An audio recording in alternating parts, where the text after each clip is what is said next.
नामवर साइंसदान और मशहूर कॉलम निगार डॉक्टर अब्दुल कदीर खान अपने एक कॉलम में लिखते हैं कि मैं 2 बार मिस्र गया और काहिरा में दोनों बार एहराम मिस्र की सैर की। पहली मर्तबा हम मिस्री हुकूमत की दावत पर चंद साथी गए।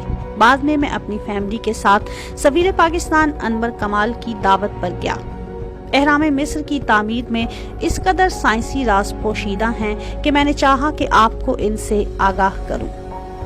जो पत्थर एहराम की तामीर में लगाए गए हैं, इनका वजन 2 से 15 टन तक है। एहराम में तकरीबन 30 लाख पत्थर लगाए गए हैं। फिरौन के कमरे की छत पर जो पत्थर लगा है, इसका वजन 70 टन है, यानी 70,000 किलोग्राम।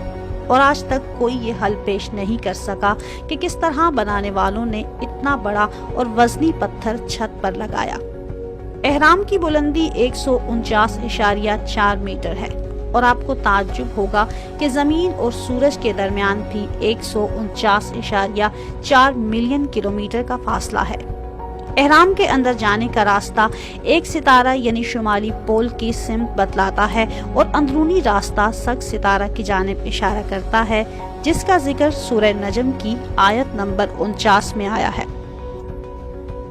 अगर आप गोश्त का ताज़ा टुकड़ा एहराम के कमरे में रखेंगे तो वो सड़ेगा नहीं बल्कि खुश्क हो जाएगा। ये राज आज तक राज ही है। एहराम के मुहीत को अगर इसकी ऊंचाई से तकसीम किया जाए तो ये 3.14 के बराबर है, जो रियाजी और फिजिक्स में पाई के तौर पर इस्तेमाल होता है। यानी अगर किसी दायरे के मुहीत को इसके कदर से तकसीम करें तो ये अदद मिलता है। ये नाकाबिले यकीन करिश्मा है।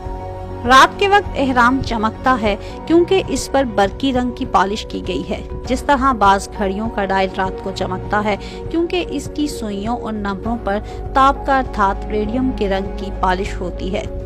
तीनों एहरामों की लाइन आसमान में चमकने वाले सितारों के मतवाजी है। साल में एक दिन सूरज की शुआएं एहराम के अंदर दाखिल होती हैं। ये दिन फिरौन की पैदाइश का दिन है। एहराम में रखी तलवारें और छुरियां जंग आलूद नहीं होती, हालांकि हजारों बरसों से वहां मौजूद हैं और साइंसदान आज तक इस राज को नहीं समझ सके। एहराम के चंद कमरों में बहुत से आलात बंद हो जाते हैं और साइंसदान आज तक ये राज हल नहीं कर सके।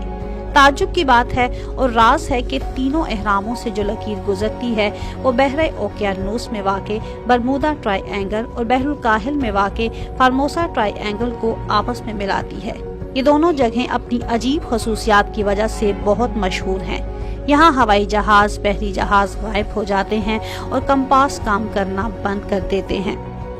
बड़े एहराम में 3 कमरे हैं, 2 जमीन से ऊपर हैं और एक जमीन के अंदर है। और कहा जाता है कि मिराबो नामी शख्स माहिर इंजीनियर ने ये एहराम तकरीबन 20 बरसों में बनाया था और 1 लाख मजदूरों ने इसकी तामीर में जान खोई थी।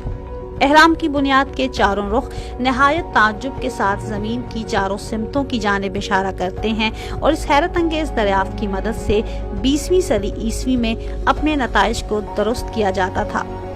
जो दायरा एहराम को 2 हिस्सों में तकसीम करता है वो तमाम बरे आज़मों और समंदरों को बिल्कुल बराबर 2 हिस्सों में तकसीम करता है। इनका रकबा एक दूसरे से बराबर है। अगर ब्लेड्स वहां रख दिए जाएं तो वो निहायत तेज तलवारों में तब्दील हो जाते हैं। साइंसदान ये राज भी हल नहीं कर सके। साइंसदान कहते हैं कि जो बातें आज तक पुरानी चीजों और राजों से मिलती हैं वो समंदर में कतरे के बराबर हैं।